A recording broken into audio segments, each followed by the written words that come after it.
Hello बच्चों, चलिए दिए गए प्रश्न को समझते हैं। समस्याओं में रैखिक समीकरणों की युग्म बनाइए और उनके हल यदि उनका अस्तित्व हो तो किसी बीजगणितीय विधि से ज्ञात कीजिए।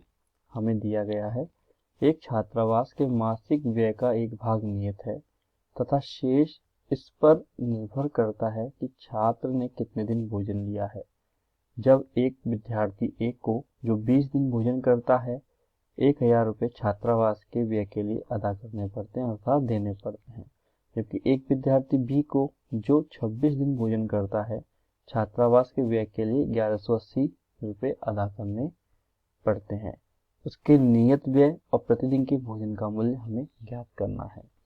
तो सबसे पहले हम बात करते हैं कि हमें क्या बताया गया है। तो यहाँ पे बोला गया है कि छात्रावास का मासिक व्यय फिक्स है। उस मासिक व्यय में उसकी दो चीजें आ जाती हैं, एक तो बोला गया है उसको नियत व्यय और एक प्रतिदिन का भोजन का व्यय। अब जितने दिन भोजन करेगा तो उतने दिन का प्रतिदिन भोजन का व्यय, मतलब वो भोजन पर खर्च करता है और नियत व्यय भी खर्च करता है। यदि उसने 20 दिन भोजन किया है तो 20 दिन का पैसा इसमें ऐड हो जाएगा, गुणा 20 कर देंगे। 26 दिन किया है तो 26 से गुणा कर देंगे। और नियत व्यय उसका हम मान लेते हैं कि कोई फिक्स अमाउंट है कि उतना तो वो खर्च करेगा ही करेगा। तो हम मान लेते हैं कि नियत व्यय तो है x, नियत व्यय तो है y, तो प्रतिदिन भोजन का है x। तो माना कि प्रतिदिन भोजन पर व्यय होता है x रुपए और नियत व्यय है उसका y रुपए। यदि इन दोनों को हम जोड़ देंगे तो हमें x प्लस y को जोड़ने से और छात्रावास का मासिक व्यय प्राप्त हो जाएगा। प्रश्न में बोला गया विद्यार्थी ए के लिए जो 20 दिन भोजन करता है 1000 रुपये छात्रावास के लिए देता है। 20 दिन भोजन करेगा तो उसके लिए खाने का मूल्य हो जाएगा भोजन पर 20 गुणा x 20x। नियत व्यय और उसको जोड़ देंगे क्योंकि उसका उस महीने में छात्रावास में नियत खर्चा तो होगा ही होगा। तो विद्यार्थी ए के लिए 20x प्लस y हो जाएगा उस महीने का मासिक खर्चा। तो छात्रावास को कितने रुपए दे रहा है, उसके लिए 1000 रुपये दे रहा है। तो ये हमारा हो जाएगा समीकरण 1। इसी प्रकार विद्यार्थी बी की बात करते हैं। विद्यार्थी बी 26 दिन भोजन करता है और छात्रावास को उसको खर्चा देता है छात्रावास के लिए 1180 रुपये। तो 26 दिन के लिए भोजन का खर्चा हो जाएगा उसका 26x। नियत व्यय उसका फिक्स है, तो उस हिसाब से नियत व्यय प्लस भोजन के खर्चे को मिला करके उसको पैसे 1180 रुपये देने पड़ रहे हैं। क्योंकि उसने 6 दिन भोजन ज़्यादा किया है इसलिए उसको पैसे भी ज़्यादा देने पड़ रहे हैं। तो यहाँ से हमें समीकरण 1 व समीकरण 2 प्राप्त हो गया। दोनों रैखिक समीकरण युग्म है।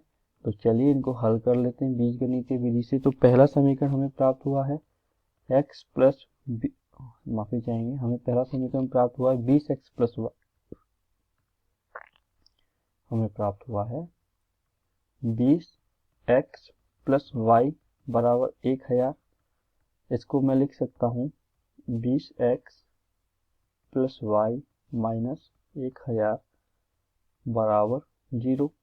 इसी प्रकार से दूसरा समीकरण हमें प्राप्त हुआ है 26x प्लस y बराबर 1180। इसको मैं लिख सकता हूँ 26x प्लस y माइनस 1180 बराबर 0। ये हमारा हो जाएगा समीकरण नंबर 3 और 4। हमने अचर पद को दूसरी तरफ लेकर के आए। समीकरण 3 में से समीकरण 4 को हम घटा देते हैं। समीकरण 3 में से समीकरण 4 को घटाने पर तो देखिए क्या होगा 20x प्लस y माइनस 1000 बराबर 0 है। दूसरा समीकरण है 26x प्लस y माइनस 1180 बराबर 0। हम चूंकि प्रश्न में घटा रहे हैं तो घटाने पर क्या होता है, चिन्ह परिवर्तन हो जाता है, प्लस का चिन्ह हो जाता है माइनस का और माइनस का चिन्ह हो जाता है प्लस का। तो यहाँ से हम देखेंगे 20x माइनस 26x पे प्राप्त होगा माइनस का 6x। प्लस का y माइनस का y आपस में कट जाएगा। प्लस का 1180 माइनस 1000 करने पे पाएगा प्लस का 180 बराबर 0। यहाँ से हम हल करेंगे तो हम कर सकते हैं 6x बराबर 180, पक्षांतरण कर दिया तो यहाँ से x बराबर आएगा 180 बटे 6, अर्थात x बराबर आ जाएगा 30। चूंकि x क्या है, हमारा प्रतिदिन भोजन का व्यय है, तो हम लिख सकते हैं प्रतिदिन भोजन का व्यय आ गया ये 30 रुपये, प्रतिदिन भोजन का व्यय। इसी प्रकार अब x बराबर 30 हम किसी भी एक समीकरण में रख देते हैं। हम समीकरण 3 से हल करते हैं, तो समीकरण 3 में x बराबर 3 रखने पर तो हमारा समीकरण 3 है 20, x बराबर 30 है, 20x प्लस y माइनस 1000 बराबर 0 है समीकरण 3 हमारा।